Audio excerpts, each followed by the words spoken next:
The following is a presentation of the Mat Talk Podcast Network. It's time to go on the mat.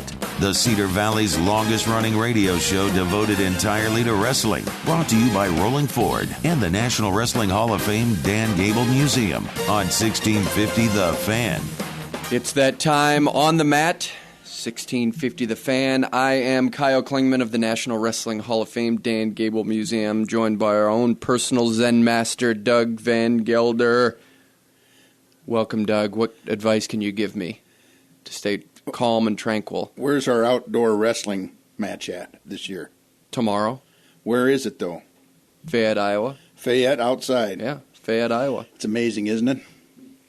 It just came into my head that something like that should be happening. It's because and that's you're the truth. You're the Zen master. I guess. I get that. And what do you know? We're going to talk with Heath Grimm, the head wrestling coach at Upper Iowa, on our final segment of the program to talk about the whole thing.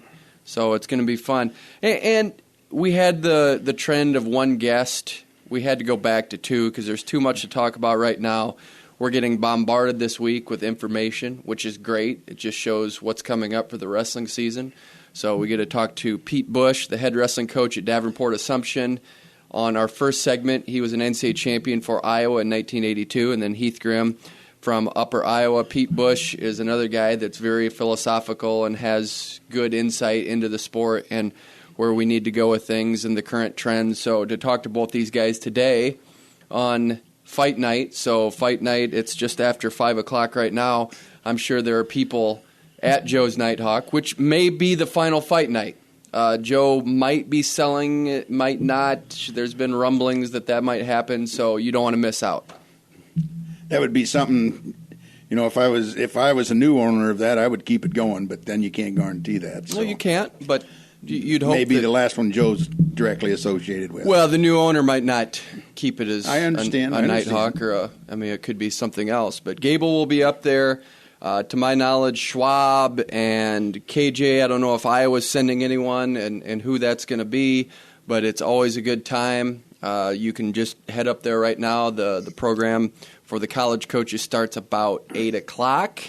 The high school coaches will be going here in about an hour and a half. So always get up there. You'll learn something new every year and probably a different joke every year too. So it is overload. We got the Cubs game coming up, and boom. Yeah, just under 2 hours right now. The final game of the World Series, Game 7 between the Indians and the Cubs, and Major League Baseball is thrilled about this. I guarantee you that. I mean, could they have asked for a better final? I don't know if anybody remembers that, but I predicted that. I don't remember that. Right at the start of the season. You sure about that? Absolutely, because I just believe Joe Madden is probably one of the greatest baseball minds of ever. So you predicted Cubs, in Indians? the World Series. No, okay. I didn't predict the Indians. Okay, well, that I can believe. I thought you it's an unofficial World Series because the Yankees aren't. Well, that's how I see it. Yeah, I know. A lot of Yankees fans use that logic, and I think it's flawed at best, but that's okay. We had a good basis for that. There used to be a guy that drew cartoons for the Des Moines Register, and that was his line. Another unofficial World Series. Well, as a Yankees fan, you can buy into that. I can. It was easy for me. That's what you want to do. So stick around for that. The pregame will be on at 6 o'clock, so we get to go roll right into that. So hopefully you're listening right before the Cubs game and get some wrestling news, which we have tons of. There's so much going on this week, starting with Fight Night, which is going on right now at Joe's Nighthawk in Waverly. Going back, John Smith makes a comeback. I don't know if you saw that. John Smith, at the age of 51, made a wrestling comeback, sort of. You didn't hear about this? I didn't hear about this. Oh, my gosh. This is what wrestling should be. This is brilliant on Oklahoma State's part. So Kenny Gajewski, who's the head softball coach at Oklahoma State, said that he would wrestle John Smith if his team got hit by a pitch 50 times through the course of the season. And so I can imagine those kids were stepping in front of the ball just to get it. Absolutely they were. And it happened. And so this past weekend at homecoming, Kenny Gajewski, who weighs about 260, wrestled John Smith, who's probably 160s. Of course, John Smith, head wrestling coach at Oklahoma State, 6-time world and Olympic champion. Gajewski wrestled a little bit in high school, but nowhere near the level of Smith, of course. Nobody's ever been at the level of Smith. So. Exactly. And so they built it up, and it was incredible. You can watch the video of what they did, and there's actually one part where Gajewski, who's 260, John Smith's in his regular stance, he just gets up and pushes him, and Smith goes tumbling back. And so the softball girls come out with John Smith. The wrestling team comes out with Gajewski. Just a brilliant move on this part of Oklahoma State. If you have a chance to go and watch this, it's 7 minutes of your life well worth watching. And I hope you'll take the time to do it because it was so much fun. It's what wrestling needs to do. It's what we want to do with the sport, is show that it can be entertaining.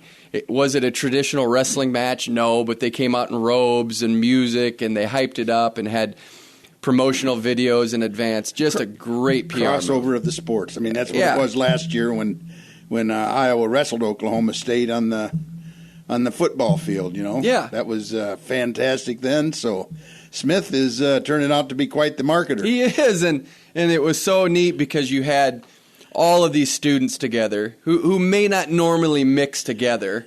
They're out there together, and it's this complete team unity. Builds up the sport, builds up John Smith's legacy even more than it is, which is far exceeding what anyone could do. I hope you'll take a chance to watch it because it's right up your alley of what you would like. YouTube? Or? Yeah, you can watch on YouTube. We posted on the Gable Museum Facebook site, or you just type in John Smith softball wrestling, and the first thing that pops up will be that Flow Wrestling posted something. So it's well worth your watch. So congratulations to Oklahoma State for putting on a great production and putting wrestling in the light that it should be. And they had a lot of fun in the process. As we go down the list of things that I know that I want to talk about, you probably have some things to add too. Let's start out with the Glenn Brand Wrestling Hall of Fame of Iowa. Selected its 2017 class for next June. Congratulations to Tom Catman, who I think he's actually one that has done the up-down, understands that you are the Caesar of the sport. I think he recognizes that. So congratulations to Don Bosco's Tom Catman, who will be going into the Hall of Fame. Trent and Travis Paulson from Iowa State. Chad Zapital. George Flanagan, who was the longtime coach at Cresco. 1987 Iowa State wrestling team will be going into the Hall of Fame as a team. And Daryl Frayne at Creston is going in with the Bob Siddons High School Coaching Excellence Award. And Jim Brown getting the Russ Smith Community Impact Award. Very well deserved with his tickets for kids and sending a lot of kids to the Division III NCAA tournament and dual meets and the Olympic trials and really giving them opportunities they would not have to see the sport. So really top to bottom, just an outstanding class that I'm really excited about. That you've got all the right awards. We do. That community service award, that was perfect. Adding that to the repertoire. When was that? 4 years ago? I believe 4 years ago. And I think that's great. Yeah, it's about what you do outside of the sport, and you don't really have to have a wrestling background to get that award. Oh, no. And I think that's the best part of it, that, hey, you invested in the sport of wrestling. And, hey, let's be honest, in Iowa, that's a pretty big calling to get that award. Absolutely. And I think the person who got it first, Steve Knipp, is one of those guys that certainly deserves that above and beyond. And then we've had great ones. Ryan Salas was last year. Certainly deserved it too. So that award I like because it's in the vein of what we appreciate are those people that go out there and really push the sport and promote the sport. So congratulations to all those inductees. And as we go down the line of media outlets, I don't know if you've caught Andy Hamilton's 7-minute series on track wrestling. Andy Hamilton no longer with the Des Moines Register, now with TrackWrestling.com. They've upped their game just on wrestling coverage and the willingness not only to just be this portal for wrestling statistics and results for the sport of wrestling. They're wanting to be proactive and saying, let's get out there and be a source for news. They're going to do rankings. But Andy Hamilton has had a great series called 7 Minutes with previous All-Americans that are currently wrestling this year. And good questions, because I think it's fun to see what the response is by some of these wrestlers. But one in particular to me that I thought you would like, and I hope you'll take the opportunity to actually read this sometime. 7 Minutes with Bo Jordan, who wrestles for Ohio State, Yep. talked about the weirdest thing you've thought about during a wrestling match. And I absolutely loved Bo Jordan's, because he talked about being at the NCAA tournament and wondering when it will be his turn to be able to sit in the stands and relax and watch the NCAA tournament and eat popcorn and just sit there and enjoy it. And it resonates a little bit because, hey, when you have these guys out there at the NCAA tournament. That's the epitome of my life. Yeah, but for these NCAA athletes, they're out there and they have to perform, and it's Absolutely. just high intensity for those 3 days, and you can't let up. You got to make weight, and so I get where he's coming from, because you get to sit and watch these marvelous athletes at the highest level for the most important 3 days of your athletic career. Not do anything but enjoy it. Yeah. Not apply it to yourself or anything else, or think you should be getting warmed up and not really paying that deep of attention to it. So, yeah. But it is. It's a great thing to look forward to. Well, yeah, and the other thing he says is, as long as he can remember, he never really went and watched wrestling tournaments and relaxed, because there was always a role. He's always been in it. He's always been in it, or he's watching his family, or he's participating in some capacity. So I get that. It's nice to be able to just sit back and relax and enjoy the sport. That's just it. A lot of these kids that are graduating college have been on the mat for almost 20 years in some cases. Yeah. Because they started so young. Yeah, a lot start at 4 or 5 years old. Yeah. But there's times, though, that I don't know if you can really relax and watch wrestling. You can, because you know how to do it and compartmentalize it. There are times where you get behind someone that you want to see win so bad, and it feels like you are going to lose it. And I don't know if you got that way with your sons. No, I never did. You never got that? I started out early that way, and then it drove my oldest son away from the sport. Okay. So I learned from my mistakes. And then you just chilled out. Yep. And so you didn't have any nervousness or any thought that, hey, my son's going to win or lose on the mat? No. Okay. Well, were able to compartmentalize it, and that's good, because wrestling is, especially if you get one of those matches early where you want someone to win, like a Dylan Peters at Northern Iowa. Yep. You go out there and you're from Denver, man. You can, everybody, that's the beauty of the small town wrestling. It's everybody's kid. Yeah, it's out there. Yeah, it is, and they come and they support it. So check out Andy's feature on it's called 7 Minutes. It's on Track Wrestling. Also, Flow Wrestling had a feature on Steve Mako. Excuse me, really a polarizing figure that shed some light on it. He talked about the transfer from University of Iowa to Oklahoma State, and to fill those in who don't know, he was a wrestler at the University of Iowa, started as a true freshman in 2002, wrestled 2003, won an NCAA championship for the Hawkeyes in 2003, took an Olympic redshirt year in 2004. Actually, it was the guy that Tolly Thompson beat 7 times, went 7-0, pinned him twice. Then he transferred to Oklahoma State, which is huge news, and then won a championship in 2005 and then placed second in the 2006 NCAA tournament. But really one of those guys that took the wrestling world by storm, and one of those guys that if you followed the sport, you certainly remember, even though it's been, 14, 15 years. I mean, it's hard to believe when he started was 2002. It's hard to believe it's been 15 years since he started at Iowa, and came from New Jersey and arrived at Iowa. And do you remember him? I hope. Mako? Yeah. Oh yeah. Okay, because sometimes your memory gets spotty. So that was one of those things. Considering his family background and everything, it was a big story. Yeah, very much so. Big story. And they get into that on the 2-part series on Flow. So worth watching. I thought at times they glossed over some stuff that I wanted to know about, but you only have an hour, so you do have to gloss over things. So I completely get that. But I think he probably carried a chip on his shoulder. Feeling defensive about his family. He may have. Yeah. And that's the way I would have approached it if I was him. Don't tell me what I can do or can't do. And just watch me. Yeah, I think that's accurate. I get that feeling from watching that he had that mentality that, hey, I'm going to go out there and I'm going to destroy. And that was part of the paradox, is that, hey, that fits the Iowa wrestling mold. Yep. So he came there because of that.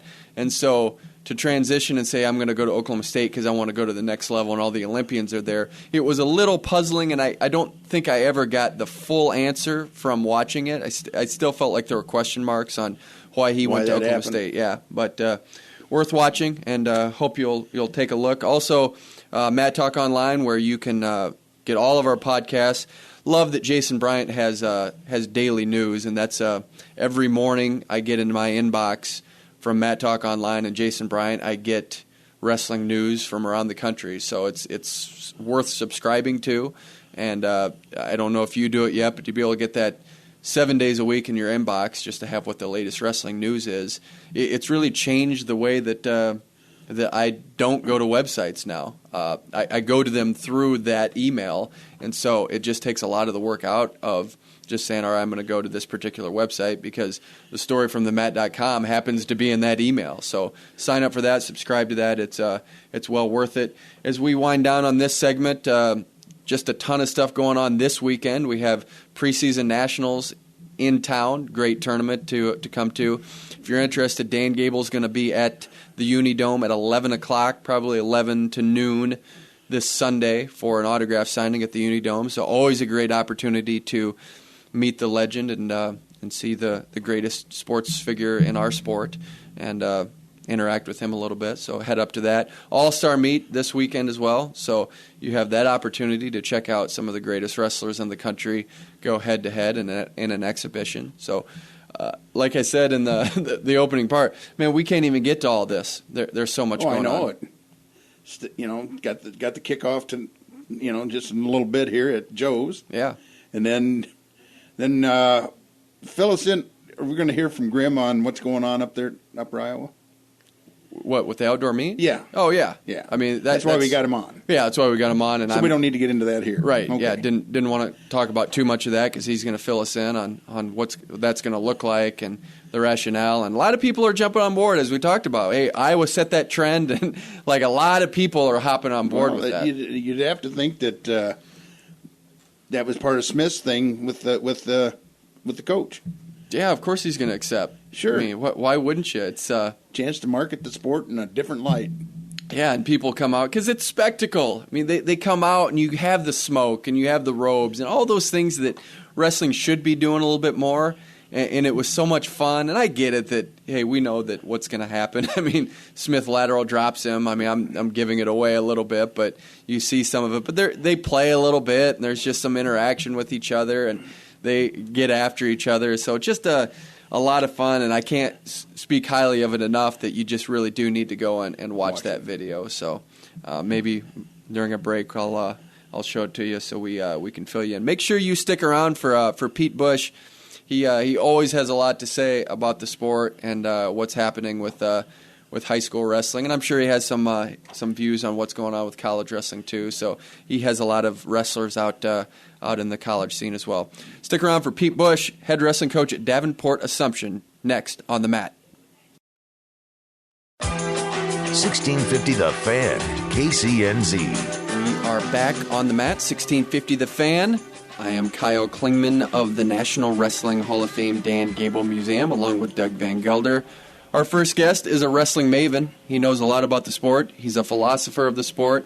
And every time I get a chance to talk to him, whether it's on the radio or in person, I always get something out of the conversation. He's the head wrestling coach at Davenport Assumption, was an NCAA wrestling champion for the University of Iowa under Dan Gable in 1982, also a three-time Big Ten champion. Pete Bush, how are you? I'm doing well, Kyle. How are you doing? Great to have you on the show. We love this, and as you go into the season, you've been at this for quite a while now. You still enjoying the sport and coaching high school kids? Very much. Really, the fact of enjoyment only comes from the enthusiasm from the kids. I mean, if the kids weren't enthusiastic, I would probably hang it up by now. But these kids seem to be eager to learn, so I'm eager to teach. So it's been a great experience. I'm looking for more fun stuff down the road. What are some of the challenges right now with the kids, just in the ability to reach kids? What are some of the challenges that you face just being able to get kids out and stay out? Well, wrestling's an uncomfortable sport, and at least in my world, what I try to do is create as much comfort as I can for these kids, which means that, back in the old days when a coach told kids what to do, like for instance, I would just have to do what the coach said. Well, now today's world, you got to kind of walk them through it, explain why you're doing this and things like that. They want some explanations being done along with, when you're telling them and trying to direct them. So it's kind of a little higher maintenance, but as long as you have the patience and the will to do it, and also, to be honest with you, the passion, then you should be pretty successful. But it's a different animal than it was back when I was an athlete, that's for sure. Is that necessarily a bad thing? Because what you talked about, it might be an important talking point. Because I'm sorry. You went in and out. Oh, I'm sorry. That is a good distinction there, because when you think about the old way of coaching, a lot of times it was, hey, you trust the coach, don't ask questions. Is it healthy to ask questions of the coach and really know what their philosophy is and why they get to that point? 100%. I really think these kids are a lot more sophisticated than what we were back in the day. And you know what? I think they deserve answers.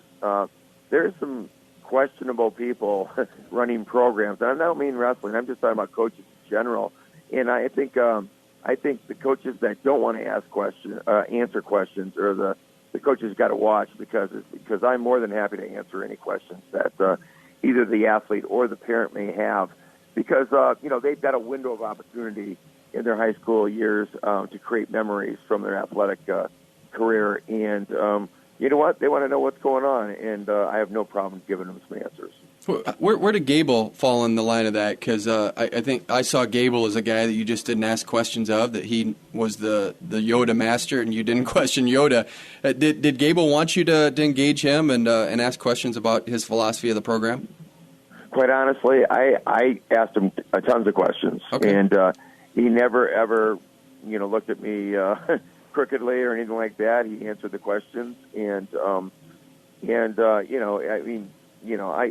I've been so fortunate to be under him, when I was in college, and all I've done is taken what he did with me as an athlete and tried to apply it at Assumption High School. On the line with Pete Bush, head wrestling coach at Davenport Assumption, also an NCAA wrestling champion under Dan Gable in 1982. And so talk about that fun factor. You've said this a lot. Wrestling was not fun for you. It's not necessarily a fun sport, but it builds you in a way that no other sport can.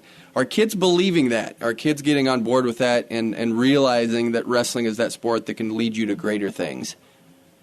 Well, I know in my program they do. I can't really speak for anybody else, but I've got probably 7-8 different kids coming out that have never wrestled in the sport, and quite honestly, I just talked to 3 of them yesterday and their parents about, listen, I want you to know that first week of practice, their idea of hard work will completely change. In fact, it will that first day, because, their football, baseball, whatever they used to play, and they've never experienced the sport of wrestling, and what a grind it is. But I said their interpretation or their definition of hard work will completely change in 2 hours of the first day of practice coming this year. So, it's kind of daunting to hear that for them, but I say it in a way that keeps their interest, because, as I said before, it's not really about having fun. It's about, are you going to grow? Are you going to, from a boy become a man? And that's essentially what we're trying to do is when they leave our program, at least, I want them to be able to contribute to society and know that they can handle anything that's going to be thrown their way. So is it fair to say that wrestling is less a sport and more a developer of skills? Yeah, you don't play wrestling. No, you don't. That's kind of funny you say that. That's what I always say too. This is one thing about these athletes which I kind of find funny. 3 people this year that played baseball. I've got this summer camp, and I'm asking where they're at. They said they were too sore from playing baseball. And I played baseball in high school, and I'm like, well, are you a catcher? No. Are you a pitcher? No. Well, then you're getting a suntan as far as I'm concerned. I mean, that's kind of unfortunate, the mentality you deal with, though.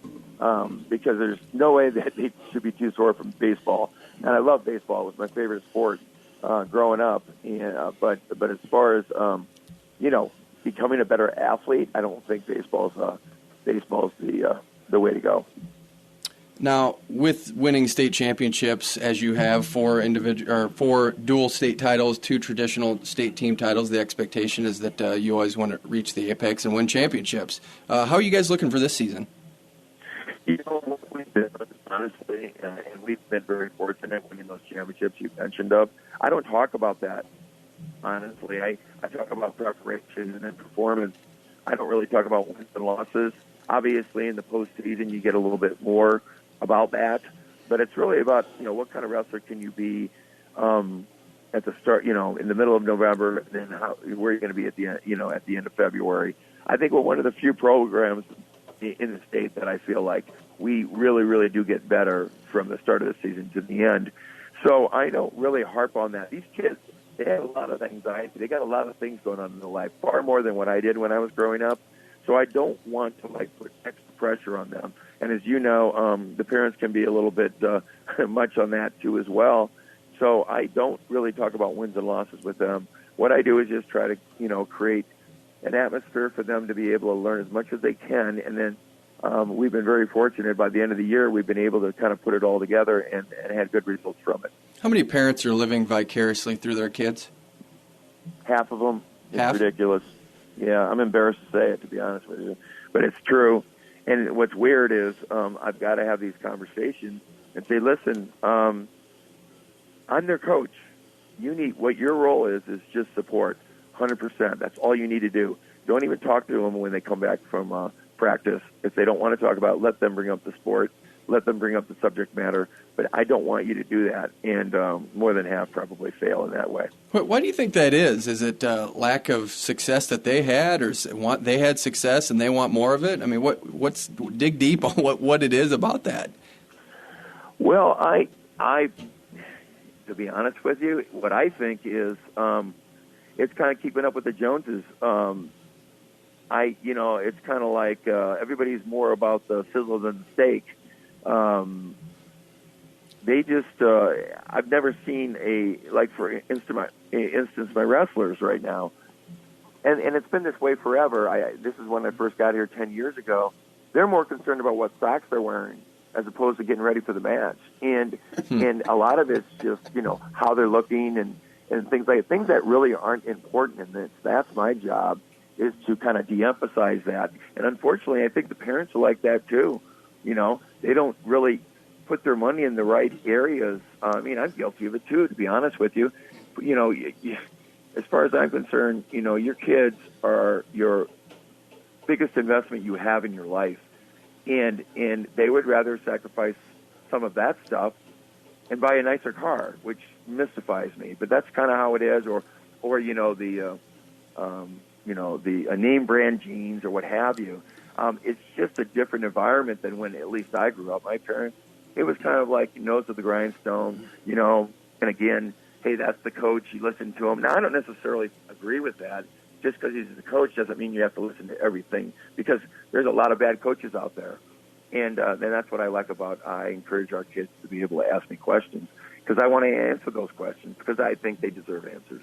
And isn't that part of it, though, with coaching? I think you see a trend of, hey, I was a good wrestler. I just came out of college. I'm going to go in and I'm going to show off and I'm going to beat up on these kids in a wrestling practice. That doesn't necessarily translate into good coaching. How do you kind of eliminate that so that you have the right people in the program doing the right things? Well, you know what? Again, I was fortunate enough to be under Gable, and I studied him as I was being taught, as I was an athlete. You got to check your, ego at the door. You've got to, answer questions that that you don't need to, but if you want the kid to do better, you better, and it comes down to patience and wonder and why are you coaching in the first place? Are you coaching for yourself, or are you coaching for the kids? These kids today, which I have to laugh, oh, I'm wrestling for Coach Bush. No, you're not. You've got this completely reversed. I'm here for you. You're not doing anything. You're not I'm there for you. I'm trying to create value for yourself. If you think that you're going to create value for me, you're wrong. This is your career. This is your 4 years of doing what you're going to do and possibly maybe onto the future in college. So this is up to you. I am here to try to get you as far as you can get in the sport. But these kids today, they seem to think that they're doing you a favor sometimes. So they need to be reminded from time to time that, in fact, the coaches are there for them. But I see a lot of coaches, honestly, that it's really more about them. It's really more about them. And those I just kind of shake my head because these kids are probably not getting the benefit of what wrestling has to offer because of that fact. On the line with Pete Bush, head wrestling coach at Davenport Assumption High School, NCAA wrestling champion for Dan Gable in 1982. You mentioned family and having parents. You're a parent. You had a son that wrestled for you, went to Wartburg. Now where is Danny Bush right now? What's he up to? Danny's at Iowa Central up in Fort Dodge, okay. Junior college. He's just starting the season out here shortly. I'm excited for him because he's been kind of on the sidelines for a couple of years now, and he's worked very, very hard. Danny he loves wrestling far more than I do, to be honest with you. I mean, he really has a passion for it, and I have a passion to coach. But as far as the sport itself, as an athlete, I didn't enjoy it as much as Danny's doing. So hopefully that enjoyment turns into success and good experiences for him. While you were at the University of Iowa, there was a prominent assistant coach that went on to great things at the University of Minnesota. Jay Robinson was probably your day-to-day coach, right in your weight class. He got let go from the University of Minnesota. Your thoughts on what happened to Jay? Sad way to end a great career for Jay. Jay's always been able to do it his way, and this is one of the times that he couldn't.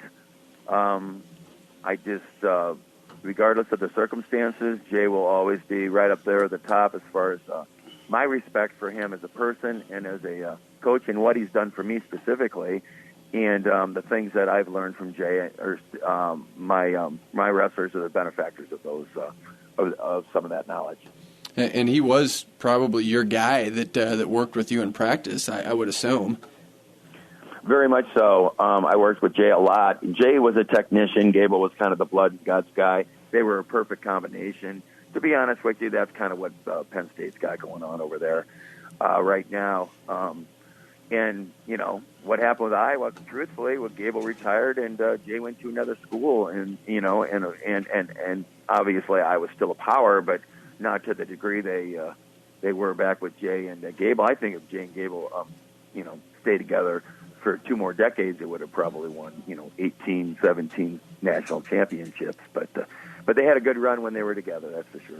Hey, take us through that dynamic of what it's like when you transition from that role where you say, Jay was my guy more so than Gable. And you hear that a lot. You'll hear that about Jim Zaleski was my guy and it wasn't Gable as much. But then when you transition into the head coaching role, it becomes a little bit of a different story. Why is that? What's the dynamic of when you transition from an assistant to a head coach that things have to change so much?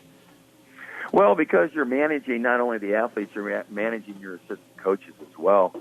I can only imagine as an assistant coach, I would just try to connect with whoever I thought I could connect with and who I could get actually, into a position to get a lot better. As far as head coaches are concerned, like, for instance, for me at Assumption, it's not really about me being in somebody's corner. This is what I de-emphasize with these kids today is, when we go to the state tournament, we're going to have like 8 to 10 guys, maybe Coach so-and-so, myself, or whoever is or isn't going to be in that corner. You can't rely on them to be in your corner in order to win. I've had kids in the past literally lose, and parents blame the coaching staff because so-and-so wasn't in the corner. Well, if that's what they're going to talk about, and that's then they're losing all the messages that I'm trying to create for them. Because this is not about, excuses. This is about preparing with nobody in your corner. I mean, Dan Gable was not in my corner one match when I won the national championship back in the day. And quite honestly, I didn't even notice he wasn't there until I was told that. I just, Gable got us prepared just to go out there and, wrestle whoever's in front of you and didn't worry about the corner. Hey, early 80s was kind of a crazy era for Iowa wrestling. Where did you fit in the mix on all that with the Randy Lewises and those Lenny Zaleskis? Were you a pretty quiet guy, or did you kind of get in and have a little bit of fun? Well, I morphed into kind of their behavior. It was. I came in there somewhat shy and reserved, but I got with the program pretty quickly. There's a lot of ego. There's a lot of cockiness going on. And I don't think anybody would survive by, being, somewhat, soft, or not even soft, but just tentative, if you will.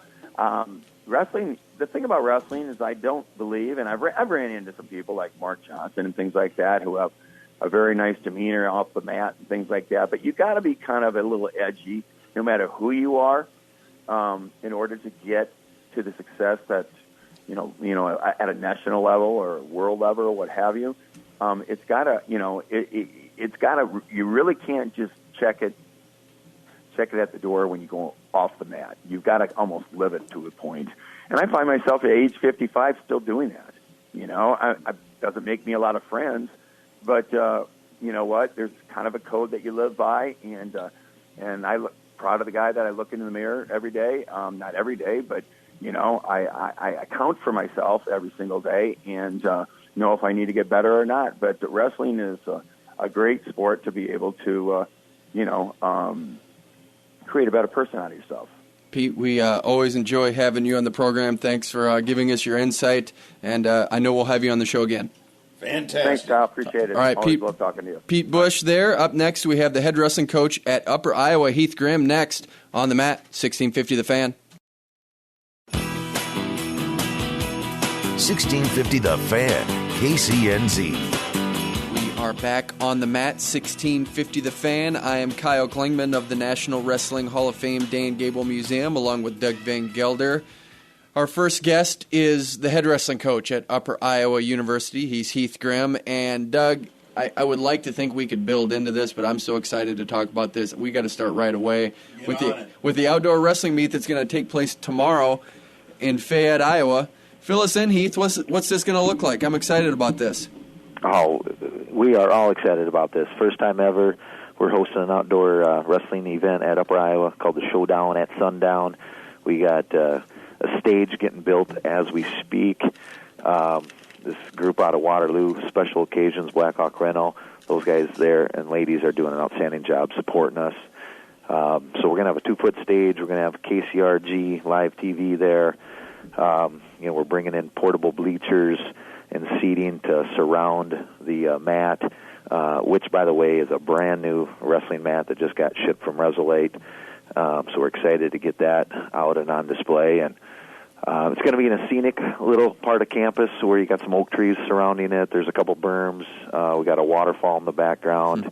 So I think with some blue water, Upper Iowa blue water running through it, so I think it's going to look pretty sharp. So as far as expectations for crowd, do you anticipate a good turnout? Yeah. I'm getting nervous that we're not going to have enough portable seating for the event. We got a lot of area youth wrestling programs reaching out to me now about bringing some kids over, so I think we're going to have a heck of a turnout. So did this spawn from Iowa going outdoors last year? Did that kind of spark the idea that, hey, we can do something like this in Fayette? For sure. Okay. For sure. Yeah, that's right. That's where it came from. So that got on the docket right away. We had our meeting with Brock Wismiller, one of our assistant athletic directors early on, who helps us with marketing and promotions. And I think we sat down in August and threw this on the ledger, and we're able to make it happen. So, yeah, the Iowa thing, we just didn't want to run to a football field. Don't want to be the JV version of that Iowa and Okie State crowd. But I do think in a couple of years I could see us getting out to our football field because it's a beautiful facility with a nice jumbotron that you can see from the local communities around. It's that big, so we'd love to get out there too. That's awesome. Is there a good buzz around campus, people talking about it? Yeah, we just got some flyers up this week, and not to give too much away, but I think it's going to be well attended by the football program too, because we got a kid that's doing some pretty special things up here for both programs, and And we didn't think this was going to happen, but I think he's going to make his debut this year at that outdoor duel. That's awesome. Now, as far as just your starting lineup, is this something that it's set right now and that you have who's going to be out there based on success from last year? Actually, we started the year a little different. We said this was such a big thing, and everyone wanted to be part of it. We opened up every weight class to wrestle-offs, and it didn't matter if you were a defending champion or All-American, you're the incumbent or not. We're giving everyone a fight, a spot, an opportunity to fight for it, and so we just finished some wrestle-offs and got the lineup all set, ready to go.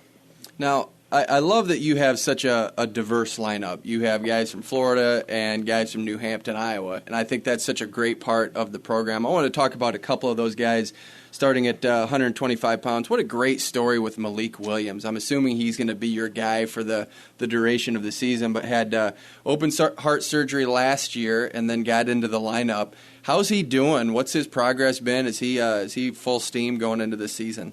Full steam, full recovery.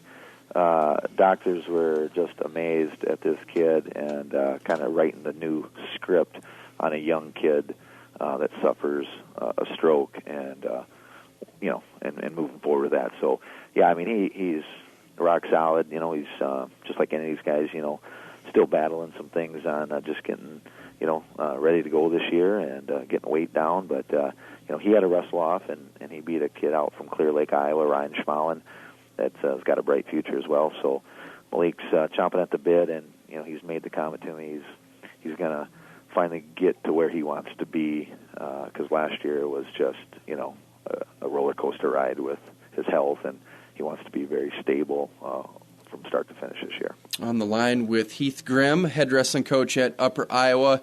Can't plug this enough. Make sure you get to the wrestling meet tomorrow, the outdoor wrestling meet that Upper Iowa is putting on. It's going to be a great production, so make sure you get out and support the Peacocks and their home opener with the dual meet. We're kind of breaking down the lineup and talking about your Florida connection. Another one I like who bumping up a weight this year, Damian Penichet from Florida, and I think he's ranked number 1 in the nation right now going in. Yeah, you're right. He wrestled 49 last year. He did. Yep, he did. We had Rotes at 41, yeah. Yep. But, those are 2 Miami guys, both, sophomores this year. Both got up to the national tournament. Damian is ranked number 1. That weight class kind of emptied out a little bit. Some guys moved around. Damian did beat, I think, 3 All-Americans last year and about 3 other additional qualifiers.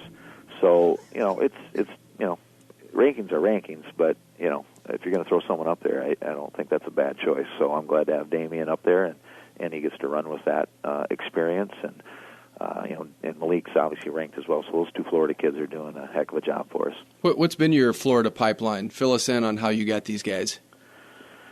Well, we got wrestling alum down there. That's the number one thing.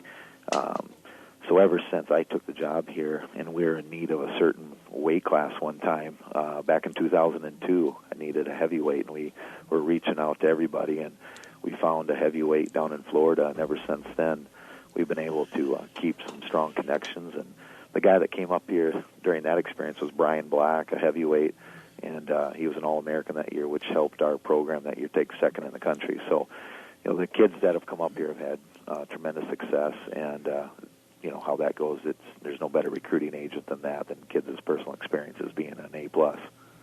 When you have conversations with this Florida pipeline, what are they saying about coming from Miami, Florida to Fayette, Iowa? Do they give you some feedback on what that looks like?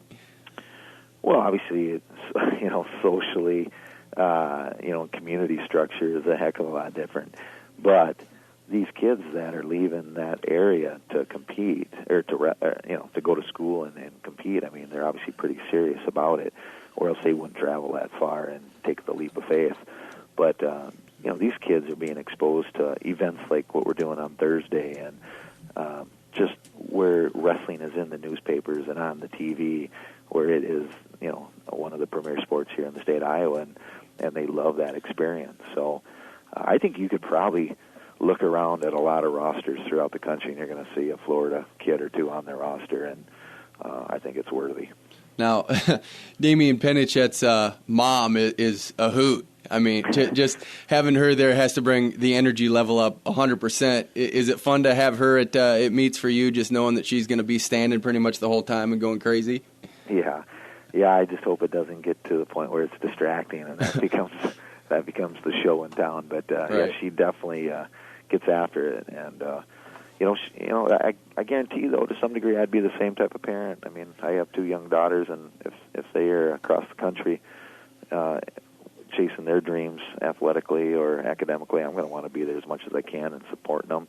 And it's a heck of a treat to have her up here. Now, Logan Hopp at heavyweight, as we go to the bookends here, tore his ACL last year, out all season, but has an opportunity to come back this year and really prove his worth. How's he looking after the injury? He's looking strong right now. He had a great night again last night, and we weren't sure if we put this on as a target date for his return for this dual meet, and he's just put in the time throughout the off season and then obviously the preseason and so far this current season. But he's looking strong, and he's definitely ready. We wouldn't throw him out there if he wasn't.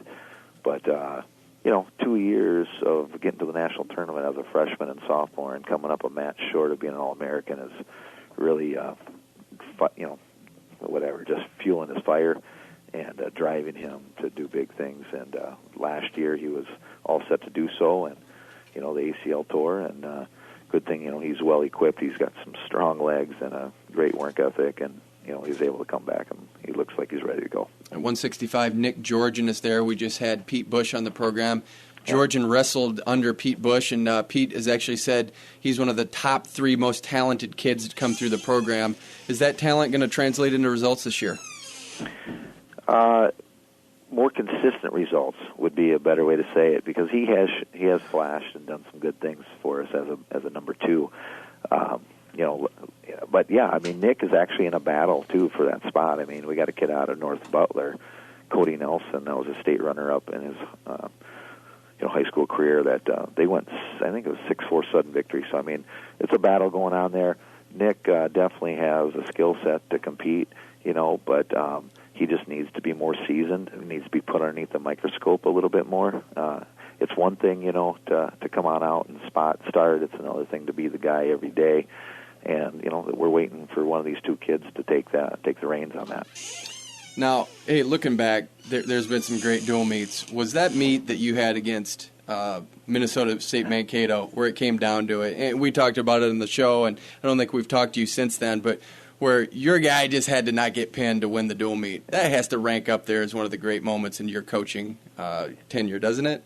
Very memorable, no doubt about it. We had probably 2 of those last year with that in Nebraska Kearney, but the dual meet you're talking about, at home, just only kind of takes it over the top. And then to have a true freshman heavyweight go out there against the guy that was the NCAA runner-up, the eventual NCAA runner-up, and he got put on his back a couple times there in the fight, and to make that happen, kudos to Avery Jacobs. So yeah, that definitely was one for the books.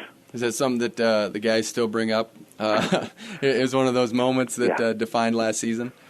Yeah, it's also defining that freshman heavyweight. I mean, the couple things he did during those duels, he's got the nickname The Miracle. So he's done some great things. And, oh, by the way, he was wrestling on a torn ACL during that, too, wow. Which we found out later. So Avery did all this magic when we asked him to on his own torn ACL. So he got that fixed, and he's on the road to recovery as well. Jordan Rose from New Hampton, as we mentioned, just some of the places you get athletes. Yeah. He's going to be a senior this year at 141. I hope that translates into more people coming to the event. You guys get good turnout, but I really hope that people want to see him in his senior season. Yeah, I think so. I heard New Hampton is going to bring over quite a crew. Jordan, just I'm not trying to be remiss here because, a guy like Hunter Slifka from Cresco, another strong wrestling community. Hunter, wrestled Jordan to a sudden victory match as well in the wrestle off. And, so, I mean, nothing's taken for granted, but a lot of these guys, these seniors, they've been putting it on the line for 4 years now, and they've had tremendous support, and we just only expect that to continue. His mom and dad are tremendous supporters of our program, and so are the Slifkas. So we're in a win-win situation there. It's almost 6 o'clock. 24 hours from now, you get to go to Fayette, Iowa, and watch Upper Iowa against Truman State. The dual meet starts at 6 p.m. on the 3rd of November, which, like I said, is going to be tomorrow. Make sure you get to that outdoor meet. It's going to be quite a spectacle. And as we look forward to that particular meet, final thoughts as you go into that and just expectations going into a great dual meet. Yeah, I mean, this is a great way to kick off the year. I mean, all these guys, it's not like we're just going through the motions here, getting ready for an open tournament to start the year. You know, these guys, it started with, you know, announcing this event to the team and then having wrestle-offs that were pretty darn competitive because everybody wanted to be part of that. We're having, up to 4 guys at a weight class wanting to take the reins on it. So we're expecting to perform well and to give those who show up a great show. Along with looking forward to that, look forward to a good night as far as just the weather. I know I'm sure you're checking it periodically to see what it's going to look like tomorrow night at 6 o'clock. And make sure you get out to Fight Night tonight. It's going on right now. It's might be Joe's last year for doing that, so you don't want to miss out on that, so it should be a good time. Hey, thanks for coming on the show. We always enjoy speaking with you. And great job. You guys do a great job at Upper Iowa. You have a great wrestling product, and commend you for all you're doing. Appreciate it a lot. You guys do a great job, too, promoting the sport. Keep it up. Hey, thanks, Heath. That was Heath Grimm, head wrestling coach at Upper Iowa. Again, there's just so much going on this weekend. You have the All-Star Meet, Doug. You have preseason nationals at the Dome. We have Fight Night going on right now at Joe's Nighthawk. And just a couple hours, you're going to get the coaches on board. And then, doesn't get better than that with an outdoor dual meet tomorrow. The season is here. The season is here. And when you see Doug smiling and getting excited, you know this is the time to kick things off. Great show today with Pete Bush and Heath Grimm. For Scott Fensloff and Doug Van Gelder, I'm Kyle Klingman. You've been listening to On the Mat on 1650 The Fan. You've been listening to On the Mat, the Cedar Valley's longest-running radio show devoted entirely to wrestling. Brought to you by Rolling Ford and the National Wrestling Hall of Fame Dan Gable Museum on 1650 The Fan.